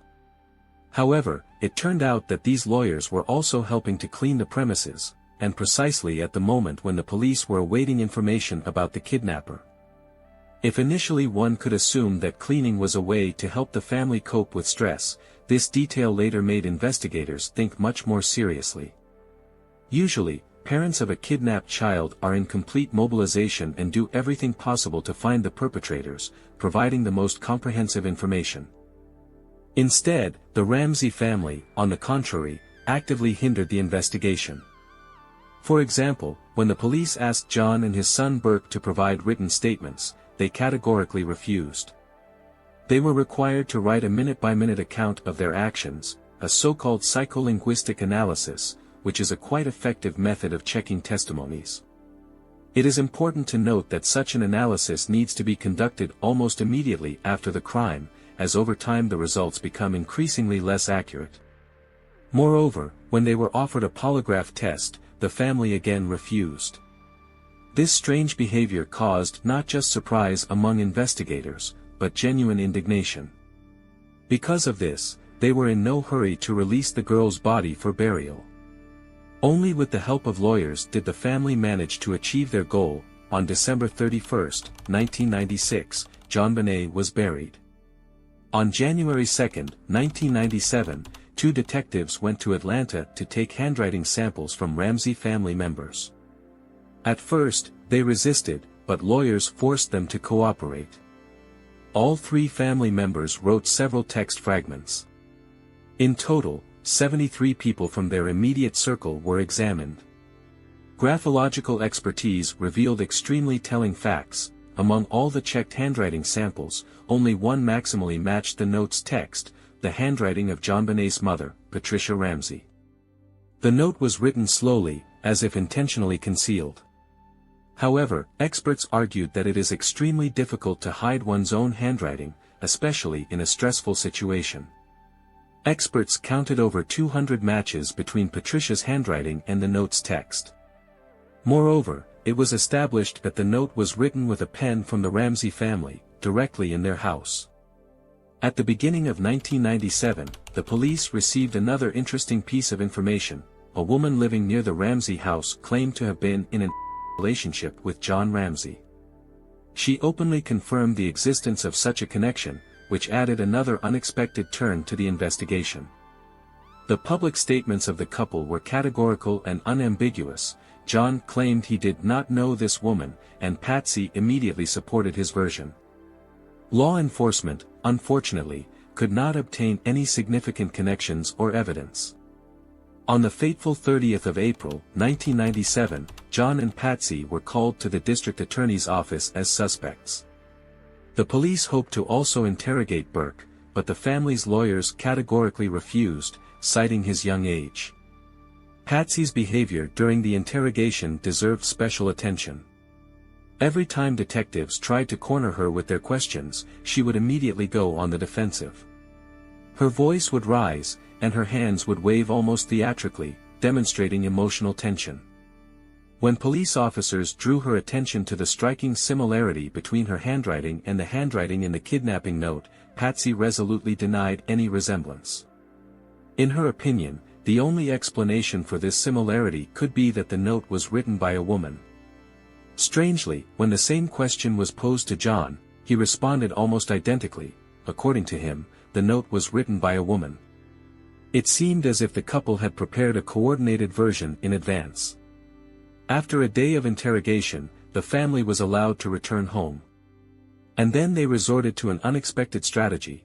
They began actively inviting journalists, essentially trying to play the role of a family broken by grief. Over time, they even published a book where they shared their experience of surviving the tragedy. Law enforcement clearly understood, the most probable suspects in the daughter's death were members of her own family. However, direct evidence was never found. Perhaps the reason for the girl's death was so shameful that the family resorted to a complex psychological maneuver, concealing the truth. It was then that a theory emerged, to which both the police and those who knew the case details were inclined. JonBenét might have been killed by her older brother Burke. If you gather all the facts together, this version looks quite logical. Firstly, if the murderer was John Ramsey, the girl's father, Patsy would hardly have defended him, especially after the public scandal with his mistress. Similarly, John would hardly have defended his wife if she had killed their daughter. The second important detail is Burke's psychological profile. A lonely boy who was the object of his parents' love suddenly found himself in the shadow of his younger sister. Constant beauty pageants in which JonBenét participated completely shifted the mother's attention to the daughter. Burke began to experience emotional outbursts of aggression. It is known that he even hit his sister, and there was a scar on her cheek which, according to the investigation, was left by her brother. The parents were most likely prepared to protect their child at any cost. After all, if the truth about the murder had come to light, they could have lost both of their children. Burke's psychological profile was complemented by increasingly horrifying details. In particular, relatives reported that shortly before JonBenét's death, the boy exhibited extremely deviant behavior. He would smear his own feces on his sister's hands and on her bed. Such actions are a serious indicator of deep psychological disorders. In numerous television interviews that Burke gave as he grew older, he would talk about those terrible events with an unnatural smile on his face. His emotional reaction was so inadequate that it raised additional suspicions among investigators. An important argument in favor of this version was an experiment conducted by the police. They checked whether a 9-year-old boy could deliver a blow of such force that would result in a traumatic brain injury for the girl. The experiment's result was unexpected. Such a scenario could indeed have been possible. Particular attention is drawn to that dramatic moment when Patricia called the rescue service at 8:25 in the morning. According to official testimony, Burke was supposed to be asleep. However, the phone call recording contained interesting details. Burke's and John's voices could be heard in the background, which gives rise to serious contemplation. The parents, overwhelmed by the horror of possibly losing their son and unwilling to disclose a family secret, could have consciously resorted to hiding the truth. Descending to the basement that tragic morning, they saw a horrifying scene that possibly changed their lives forever. The fear of losing their son prompted the parents to cover up the traces and create an artificial version of events. They tried to hide as much as possible the potential involvement of Burke in their daughter's death. Despite all versions and assumptions, the case remains unsolved. No direct, irrefutable evidence has been found, which transforms this story into one of the most mysterious forensic cases in American judicial practice. Every detail, every fact creates a complex mosaic of tragedy, which seems destined to forever remain shrouded in mystery. The theory about Burke's involvement looks the most plausible, but without absolute proof, it remains just one of the theories. For years, John Ramsey has expressed frustration over the lack of progress in the investigation into his daughter's murder. His dissatisfaction was compounded by the fact that for 12 years, police considered him the prime suspect and rejected opportunities to uncover new evidence. On November 25, 2024, Ramsey participated in the Netflix documentary series, Cold Case, Who Killed JonBenét Ramsey, which delves into key evidence, interviews, and theories surrounding this high-profile case. The series received critical acclaim. The documentary reignited a wave of public interest in the case, prompting the Boulder Police Department to re-examine the investigation. In a recent statement, Department Chief Stephen Redfern acknowledged past mistakes. Law enforcement methods have changed over the past 30 years. While we cannot go back to that horrific day in 1996, our goal remains to find JonBenét's killer. The Ramsey family has always vehemently denied any involvement in the crime. However, it took 12 years for the district attorney's office to fully clear John Ramsey and his son Burke, who was 9 years old at the time of the tragedy.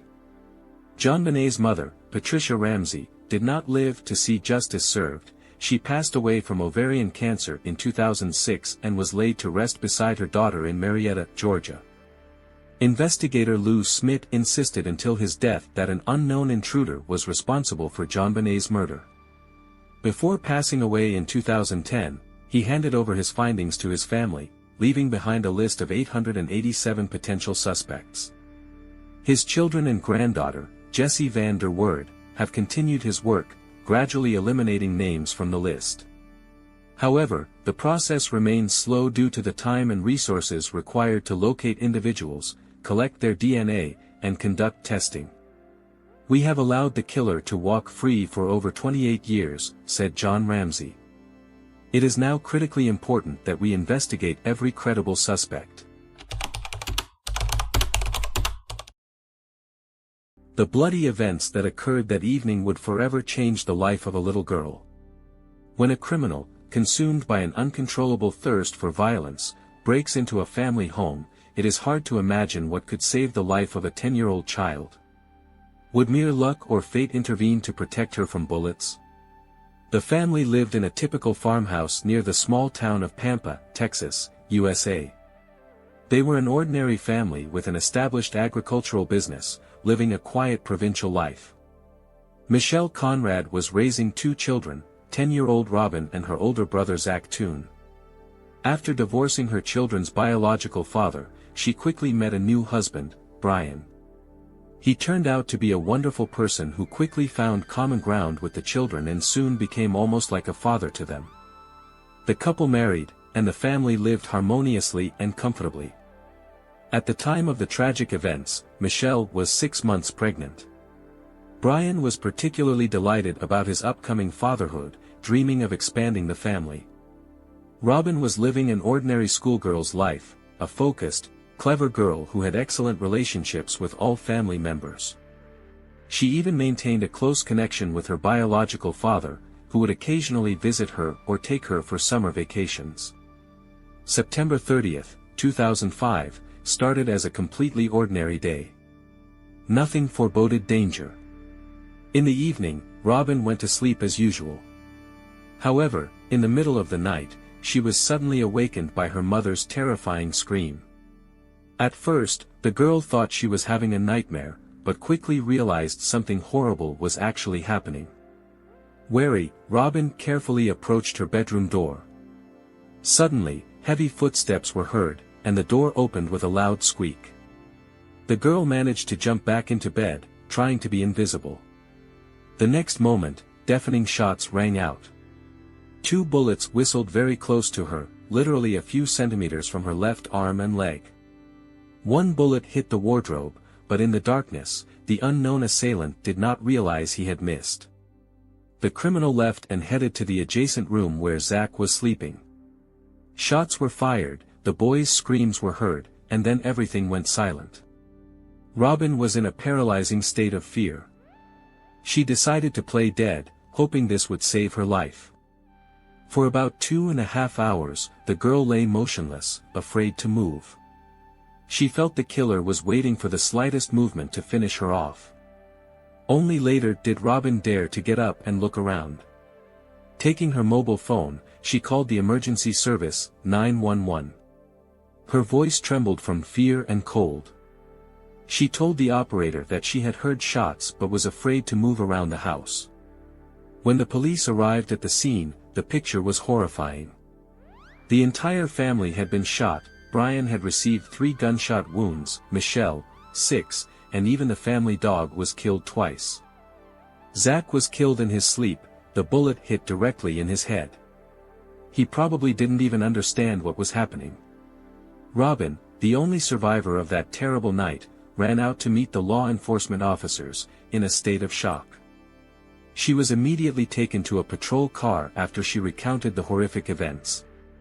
This tragic incident would forever change the life of the little girl who miraculously survived amid the overall family tragedy. The tragedy became even more horrific when it was revealed that pregnant Michelle had been killed, and the unborn child had also died, with just over 2 months left until birth. The police immediately noticed a distinctive feature of the crime. The shell casings found in the house corresponded to an AK-47 automatic rifle. Such weapon specimens are not sold in ordinary gun stores. They are usually purchased through special orders or in limited batches. Robin remained in the patrol car the entire time, hoping for a miracle, that someone from her family might have survived. When one of the officers returned and she realized the complete loss, the girl burst into tears. She was asked to go to the police station to speak with detectives. Unexpectedly for everyone, Robin asked the police officers to help her feed the farm animals. At that moment, she seemed to disconnect from reality, telling an officer about past competitions with her brother while feeding goats in the barn. In an instant, the girl would plunge back into the horror of the tragedy, grabbing the police officer's shoulder and hopefully asking when her loved ones would come out of the house. At the medical center, Robin experienced a severe emotional breakdown. She cried, unable to understand who could have killed her family. Psychological help was necessary, but the detectives understood that time was working against them. They needed to stop the dangerous criminal as quickly as possible. The doctors examined the girl and confirmed that she was unharmed. The police immediately took her to the station for questioning and to ensure her protection. During her communication with the detectives, Robin was frank but could not provide any specific information about the attacker. Investigators put forward various theories, perhaps a conflict involving her mother, her brother's problems with prohibited substances, but the girl denied everything. The only thing Robin could confidently assert was that the attacker was a light-skinned man. The detectives were particularly alarmed by her account of 15 shots. During the crime scene investigation, it was confirmed, the criminal had indeed fired exactly 15 shots. Later, Robin admitted that she had simply rounded the number after hearing many gunshots. The main question remained unanswered: who could have had a motive for such a brutal attack? The criminal seemed to have intended to completely destroy the family, which meant Robin was still in mortal danger. To protect the girl, she was placed in a special center for victims of violence. Her biological father immediately came to be by her side. Robin was accompanied around the clock, both by police and her relatives. Despite the travel ban, the girl was allowed to attend her family's funeral. A significant portion of the town's population gathered at the ceremony. For the small Texan rural community, this loss was a devastating blow. The quiet agricultural county was shocked. Such a large-scale tragedy seemed unimaginable in their peaceful world. Robin remained the only survivor of that terrible night, a witness to the cruelty that would forever change her life. The funeral ceremony for Robin and her family turned into a horrifying event that drew intense police attention. The 3 caskets carried outside shocked those present. It seemed impossible that such ordinary, kind people could have died under such tragic circumstances. The detectives decided to maximize the potential of this event. The place and time of the funeral were completely open. Moreover, the police intentionally created favorable conditions for a possible arrest of the killer. They hoped that the criminal might appear now, when attention would be dispersed among hundreds of people. Among those present were many police officers, ready to immediately neutralize a suspect. Their gazes carefully examined everyone at the ceremony. Particular attention was paid to Robin, who was surrounded by her father, stepmother, and half-sister.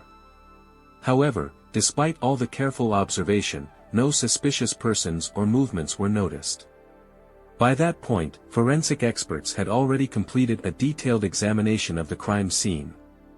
The collected evidence proved important, although it did not provide a direct indication of the killer. At the scene, they found numerous material traces, shoe prints inside the premises and tire tracks outside.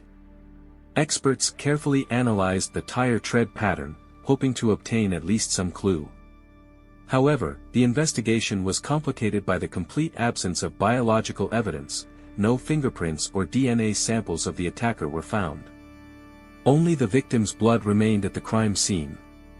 It was logical to assume that the criminal acted extremely carefully, possibly using protective gloves, and the attack caught the family completely by surprise, giving them no chance to resist. A characteristic detail was that the back door of the house was broken, which unequivocally indicated an external invasion. Strangely, despite the obvious intent of intrusion, nothing was stolen. Even the wallet with cash remained untouched, which completely ruled out the version of a typical robbery. The method of murder prompted reflection. The killer acted methodically, almost surgically precise, shooting family members one by one. It did not resemble a random attack or the actions of a person in a state of affect or under the influence of drugs. The police checked the closest circle of the deceased but found no potential suspects. Robin's father was in a neighboring city, and his alibi was fully confirmed by his wife's testimony. All acquaintances of the family were characterized as decent, peaceful people who did not conflict with anyone. An unexpected turn occurred literally a day before this crime in the town of Pineville, Missouri. A local family suddenly disappeared, and their house was wrapped in police tape. Forensic experts discovered something very interesting: shell casings of an unusual caliber that are not easily obtained in the USA. They were talking about AK-47 ammunition. Soon, a report came to the police from Mr. King about a theft. During his business trip, unknown persons broke into his house and removed hidden weapon safes. The man had a unique weapon collection, including an AK-47 with ammunition.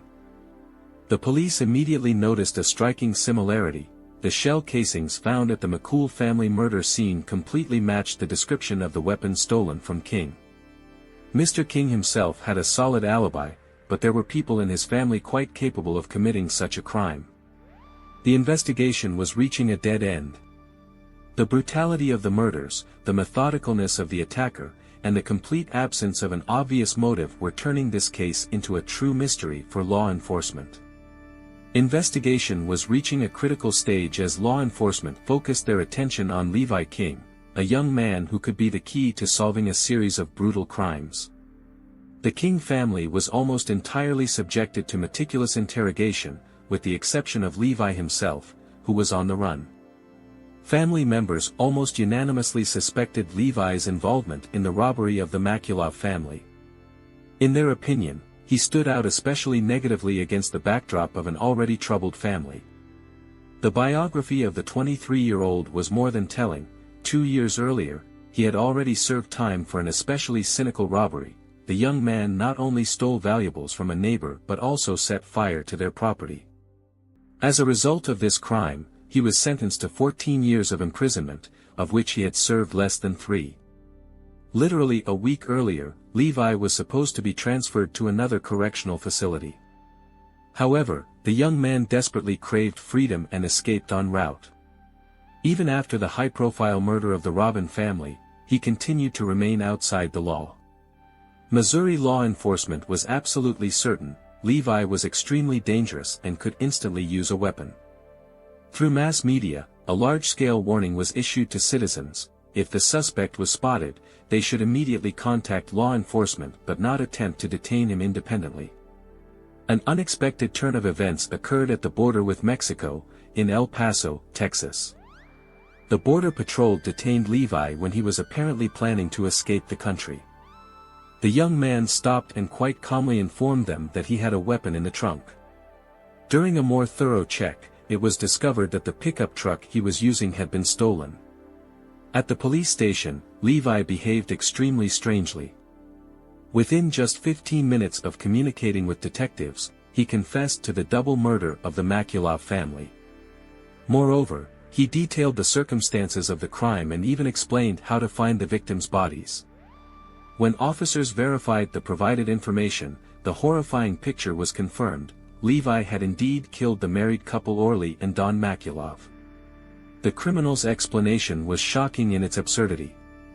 According to him, he had accidentally ended up in a house on the outskirts of a settlement, simply seeking a place to hide. The choice of residence was absolutely random. The only guiding motive, by his own definition, was an uncontrollable desire to kill. The crime unfolded approximately like this: when Levi appeared on the property, he was unexpectedly noticed. A woman appeared in the doorway and politely asked about the purpose of the stranger's visit. According to King's confession, he was simply frightened and shot. The homeowner came out to the noise. Levi fell into complete panic and could no longer control his actions, as a result of which he killed the man. After his arrest, Levi was immediately extradited to Missouri. Local law enforcement continued the interrogation, and the young man confessed to the murder of the Makulov family and stealing their pickup truck. However, the most shocking was his confession regarding the murder of the Robin family in Texas. The crime details he described completely matched the forensic evidence: the use of an AK-47, the systematic nature of the murder. According to Levi, he shot defenseless people on the first floor, and when he heard noise on the second floor, he went upstairs. There was Robin, who had awakened from the automatic fire. The criminal acted with inhuman cruelty, paying no attention to the victims' ages. He methodically walked through rooms, shooting residents in their beds, hoping to eliminate all witnesses. After the murder, Levi grabbed the first valuable items he could find and disappeared from the crime scene.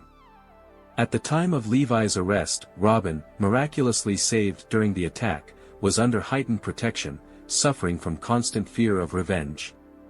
Detectives finally confirmed, the wanted Levi King was indeed the person of their interest. The tension that had lasted for weeks finally subsided. The girl who had been following the investigation could finally breathe a sigh of relief. Behind her were sleepless nights filled with fear and uncertainty. That day, investigators from Texas arrived at the station and escorted Levi under heavy guard. During transportation, he candidly spoke to the police about his emotional experiences. His confessions were shocking in their cruelty and indifference. Levi claimed that the feeling during the murders surpassed any possible emotions from forbidden substances. Even hours after committing the crime, he could still smell the sharp scent of gunpowder, sweat, and blood, which caused him genuine psychological euphoria. There was no guilt or remorse, only cold, almost maniacal satisfaction. In the office, on video recording, he detailed the first murder of the Makulov family in Missouri. He was driven by an uncontrollable desire to kill and a plan to reach the Mexican border. Along the way, this overwhelming urge seized him again. Accidentally stumbling upon a solitary house in the wilderness, he killed the Robin family, not even knowing these people. Realizing the inevitability of the most severe punishment, Levi had tried to escape to Mexico. He faced the death penalty in Missouri for the double murder. On his lawyer's advice, he entered into a plea bargain, hoping to avoid the ultimate punishment. Eventually, he was charged with 2 murders and sentenced to 2 consecutive life terms without the possibility of parole. Ahead were tense court hearings in Texas regarding the triple murder. The local prosecutor categorically refused any compromises. The prosecutor was absolutely convinced that the only way to protect society was to permanently deprive Levi King of the ability to commit crimes. At the time of the trial, Robin was 14 years old. The girl was burning with rage, understanding the entire senselessness and cruelty of the attack on her family. She was unwavering in her position: the criminal did not deserve to live. Levi's attorney tried to mitigate the sentence by presenting a complex psychological picture of his client's life. He emphasized diagnoses of bipolar disorder, depression, psychoses, and even schizophrenia.